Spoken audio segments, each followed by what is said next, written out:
saya Nur Sahri, NIM 2001011106. Saya dari kelas metalurgi. Nah, di sini saya akan menjelaskan mengapa penting kita melakukan olahraga di masa pandemi. Nah, yang pertama, karena kita harus menjaga imunitas tubuh kita agar tetap kuat dan tidak mudah terserang oleh virus corona. Kemudian yang kedua, dapat menyeimbangkan hormon yang ada di dalam tubuh meskipun kita masih tetap di rumah.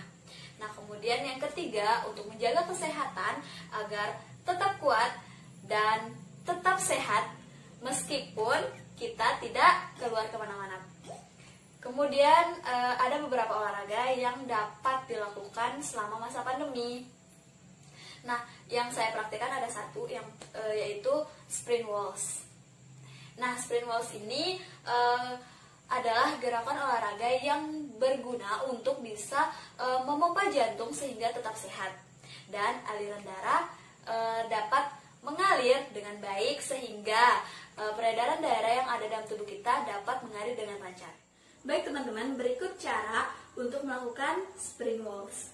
Yang pertama, hadapkan tubuh kita ke arah tembok, kemudian letakkan tangan pada tembok dengan posisi agak miring atau agak condong ke depan agar lutut kita tidak terkena dengan tembok ketika kita melakukan sprint. Kemudian, angkat kaki secara bergantian seperti ini.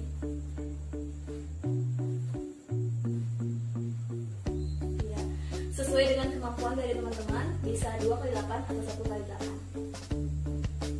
1, 2, 3, 4, 5, 6, 7, 8.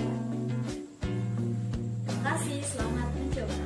Di masa pandemi COVID-19 ini, kita kebanyakan menghabiskan waktu di dalam rumah, bekerja di dalam rumah, dan berkuliah di dalam rumah.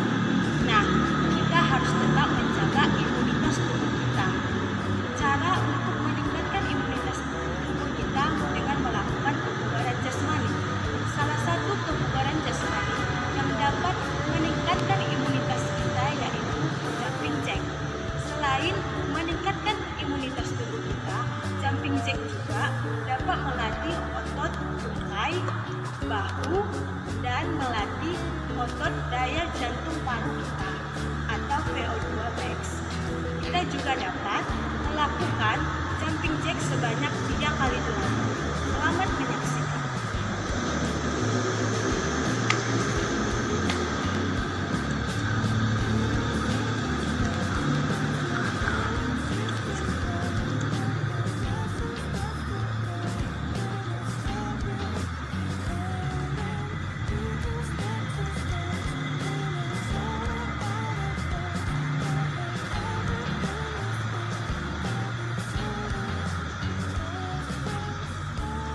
Satu.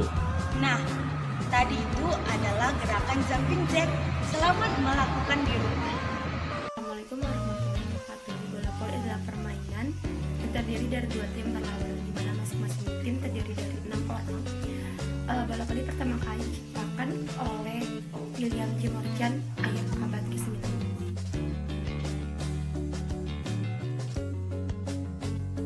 Assalamualaikum warahmatullahi wabarakatuh. Di sini saya akan menjelaskan pentingnya berolahraga di masa pandemi. Di masa pandemi saat ini, kita diwajibkan untuk menjaga kesehatan. Salah satu cara yang bisa kita lakukan untuk menjaga kesehatan adalah dengan berolahraga. Dengan berolahraga, kita bisa menjaga daya tahan tubuh kita sehingga kita tidak mudah terserang oleh penyakit ataupun virus. Nah, adapun kegiatan olahraga secara rutin yang bisa kita lakukan di rumah yang dinilai mudah, salah satunya adalah kegiatan olahraga yang bernama lunges. Nah, berikut penjelasan singkat atau cara-cara kita dalam melakukan kegiatan olahraga tersebut sebagai berikut. Tenis dan handball atau bola tangan. Permainan ini sebenarnya dibuatkan khusus untuk anggota YMCA yang berusia tidak muda lagi, sehingga gerakan dalam permainan ini tidak seaktif permainan bola basket. Perubahan nama metode tim menjadi bola voli terjadi pada tahun 1896 pada demonstrasi pertamanya. Pada saat itu Morgan diundang dan diminta untuk mendemonstrasikan karya atau permainan baru yang telah dia ciptakan. Pada saat itu Morgan membawa 2 tim yang terdiri atas 5 orang per tim. Saat itu juga Morgan menjelaskan bahwa permainan bola voli ini dapat dilakukan di dalam maupun di luar ruangan secara leluasa. Kemudian sasaran dari permainan ini adalah mempertahankan bola agar tetap bergerak dan melewati net yang tinggi dari satu wilayah ke wilayah lawan. Assalamualaikum warahmatullahi wabarakatuh. Perkenalkan, nama saya Sukarsi. Saya di sini akan menjelaskan aturan-aturan dalam permainan voli. Ada 3 yang akan saya bahas. Yang pertama yaitu aturan yang harus dipenuhi oleh pemain, yang kedua aturan mainnya, dan yang ketiga adalah aturan dalam perhitungan skor. Langsung saja saya akan menjelaskan aturan yang harus dipenuhi oleh pemain.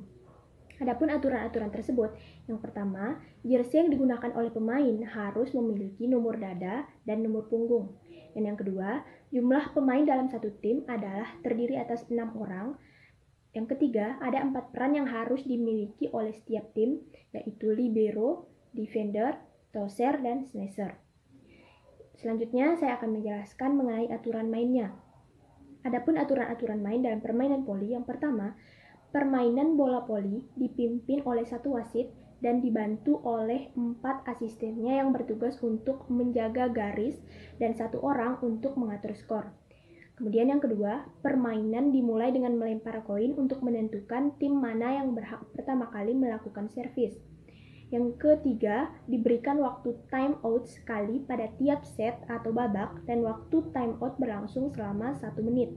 Yang keempat, servis dilakukan di luar garis lapangan dan bola harus bisa melewati net. Yang kelima, pergantian dalam melakukan servis yaitu dengan cara berputar searah jarum jam. Yang keenam, pemain harus melakukan passing, smash, dan teknik lainnya di area lapangannya sendiri. Yang ketujuh, bola dinyatakan masuk apabila sudah menyentuh lantai dan berada dalam garis lapangan permainan. Yang kedelapan, bola dianggap out jika telah menyentuh bagian luar permukaan lapangan, tetapi jika pemain dapat memantulkan bolanya sebelum bolanya jatuh, maka tidak dianggap out. Selanjutnya saya akan membahas mengenai aturan dalam perhitungan skor. Permainan bola voli berlangsung selama 2-3 set. 2 babak pertama akan menentukan set tambahan perlu dilakukan atau tidak. Artinya, apabila ada salah satu tim yang memenangkan 2 babak secara berturut-turut, maka permainan tidak perlu dilanjutkan ataupun set tambahan tidak perlu dilakukan lagi. Maka tim yang menang tersebut akan langsung dinyatakan sebagai pemenang. Assalamualaikum warahmatullahi wabarakatuh. Perkenalkan, nama saya Ayu Landari, Prodi Teknik Metalurgi. Jadi di sini saya akan menjelaskan gerakan voli tentang cara melakukan passing atas. Jadi saya akan menjelaskan cara melakukan passing atas dalam permainan bola voli. Yang pertama, berdiri dengan sikap tubuh yang siap. Yang kedua, tekuk sedikit kedua lutut hingga badan membungkuk ke depan. Yang ketiga, tumpu berat di ujung kaki bagian depan. Yang keempat, 5. Mampu meningkatkan kebugaran dalam beraktivitas sehingga kita bisa menjadi lebih semangat, lebih kuat dalam melakukan berbagai aktivitas sehari-hari. Kemudian yang keenam, tidak kalah penting, yaitu mampu menjaga daya tahan tubuh atau sistem imun kita sehingga tubuh kita akan sulit atau sukar dimasuki virus. Seperti yang kita ketahui, pada saat ini kita sedang berada di masa pandemi. Jika sistem imun atau daya tahan tubuh kita lemah, maka tubuh kita akan rentan atau mudah terserang virus. Nah, dengan berolahraga, maka sistem imun kita menjadi lebih kuat sehingga tubuh kita sukar untuk terserang virus. Nah, sekian penjelasan dari saya. Wabillahi taufiq wal hidayah. Wassalamualaikum warahmatullahi wabarakatuh. Assalamualaikum warahmatullahi wabarakatuh. Saya di sini akan menjelaskan dampak negatif dari berolahraga bagi tubuh. Meskipun olahraga memberikan banyak manfaat ataupun dampak positif bagi tubuh, namun jika kita melakukan olahraga secara berlebihan, maka itu justru bisa memberikan pengaruh buruk ataupun dampak negatif bagi tubuh kita. Adapun dampak negatif dari berolahraga secara berlebihan yaitu langsung saja. Yang pertama, badan akan terasa nyeri atau pegal karena peradangan di otot tersendiri. Yang kedua, kita akan sulit berkonsentrasi. Yang ketiga, kita akan sering mengalami cedera. Yang keempat, berat badan kita itu akan menurun drastis. Yang kelima, jantung berdetak kencang meskipun kita tidak berolahraga. Yang keenam, berkurangnya nafsu makan. Yang ketujuh, gangguan tidur. Yang kedelapan, dehidrasi. Yang kesembilan, melemahnya daya tahan tubuh kita sehingga kita akan mudah atau sering terkena flu. Mungkin itu saja penjelasan dari saya. Wabillahi taufiq wal hidayah. Wassalamualaikum warahmatullahi wabarakatuh. Assalamualaikum warahmatullahi wabarakatuh. Perkenalkan, nama saya Ayu Landari, Prodi Teknik Metalurgi 2020. Jadi di sini saya akan menjelaskan apa saja dampak negatif olahraga berlebihan bagi tubuh. Yang pertama, badan terasa nyeri atau pegal-pegal akibat peradangan di otot ataupun di sendi. Yang kedua, ada radang tendon. Yang ketiga, dehidrasi. Yang keempat, gangguan elektrolit. Yang kelima, gangguan tidur. Yang keenam, berkurangnya nafsu makan. Yang ketujuh, melemahnya daya tahan tubuh seperti flu, demam. Yang kedelapan, gangguan jantung. Assalamualaikum warahmatullahi wabarakatuh. Saya Debitus Sahra. Di sini saya akan menjelaskan pengertian cedera olahraga. Cedera olahraga merupakan suatu kesalahan yang terjadi akibat ketidakmampuan jaringan otot, persendian, tendon, kulit, dan organ tubuh lainnya dalam menerima beban pada saat berolahraga. Baik beban yang terjadi secara terus-menerus ataupun beban akibat dan selanjutnya jenis-jenis cedera saat berolahraga. Yang pertama, keseleo pada pergelangan kaki. Keseleo pada pergelangan kaki ini terjadi akibat adanya robekan urat di bagian pergelangan kaki dan jaringan yang menghubungkan tulang yang satu ke tulang yang lainnya. Yang kedua, ketegangan hamstring. Ketegangan hamstring ini terjadi akibat peregangan yang buruk atau kurangnya peregangan. Dan ciri-ciri terkena hamstring ini terjadi memar dari paha sampai ke lutut. Dan yang ketiga, cedera pada tulang kering. Cedera pada tulang kering ini terjadi akibat adanya peradangan otot yang disebabkan oleh berolahraga berlari dan melompat, dan dapat dirasakan nyerinya dari tulang kering kaki sampai ke betis. Dan yang keempat yaitu cedera pada siku. Cedera pada siku ini terjadi akibat adanya peradangan tendon di bagian luar siku yang disebabkan oleh sobekan kecil di area tendon. Dan yang kelima adalah kram otot. Kram otot terjadi akibat berolahraga tidak diawali oleh pemanasan, dan terjadilah kram otot yang dapat dirasakan dari sekujur tubuh kita dan biasanya terjadi pada pergelangan kaki. Bukan bila terjadi cedera olahraga. Pertolongan pertama pada cedera olahraga bertujuan untuk meminimalkan pembengkakan jaringan dilakukan dengan cara sebagai berikut. 1. Kompres es pada area cedera selama 5-20 menit, dapat diulang 3-4 kali sehari.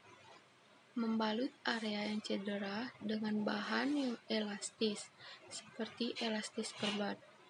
Posisikan area yang cedera lebih tinggi dari letak jantung. 4. Istirahatkan bagian tubuh yang cedera untuk sementara. 5. hubungi dokter spesialis kedokteran fisik dan rehabilitasi spesialis. Yang ketiga ada bagian pinggang. Caranya berdiri dengan posisi kaki lebih lebar, letakkan tangan di pinggang, arahkan atau tarik pinggang ke kanan dan ke kiri secara bergantian.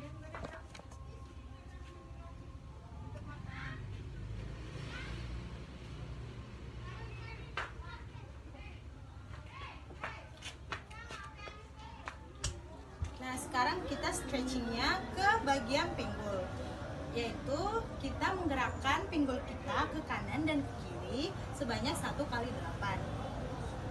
1, 2, 3, 4, 5, 6, 7, 8. Nah, kita memutarnya kembali pinggul kita dari kanan ke kiri dan kiri ke kanan. Yang pertama yang kanan dengan jumlah 1 kali 8.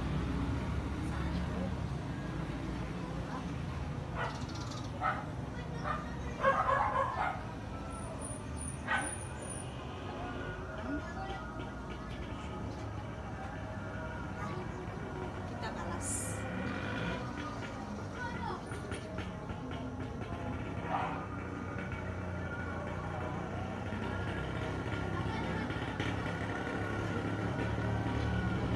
Nah, setelah itu kita angkat kaki kanan kita. Kita hitung 1 sampai 5. Ke samping.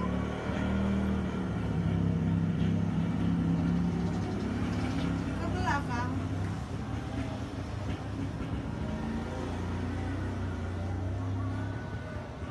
Kita ulangi dengan kaki kiri.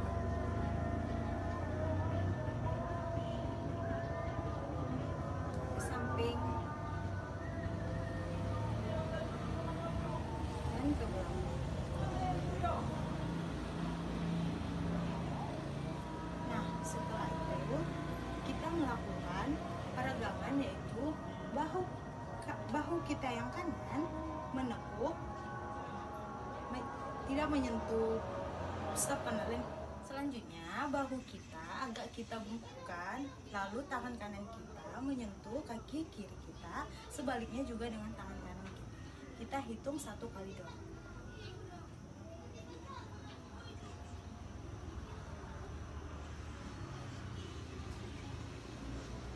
Selanjutnya, kedua tangan kita menyentuh kedua kaki kita ke bawah. Dan kita hitung selama 5 detik.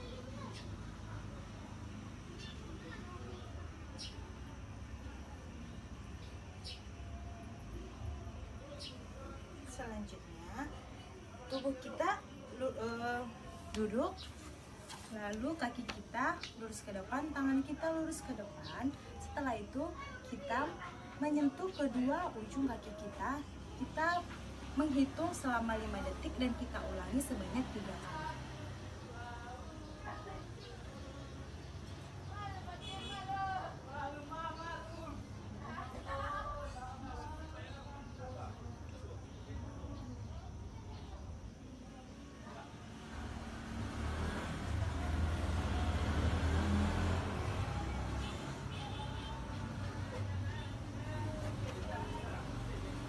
Itulah sedikit stretching dan demikianlah video stretching yang kami buat. Semoga dapat bermanfaat dan dapat dilakukan di rumah. Terima kasih.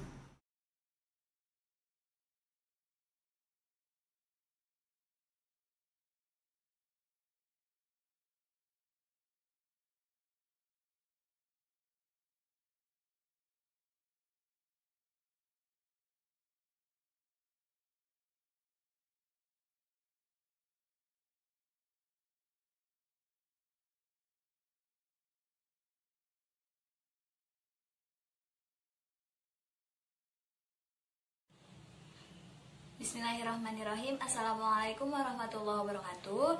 Perkenalkan, nama saya Nur Sahri. Saya akan membacakan sejarah dari permainan olahraga petanku.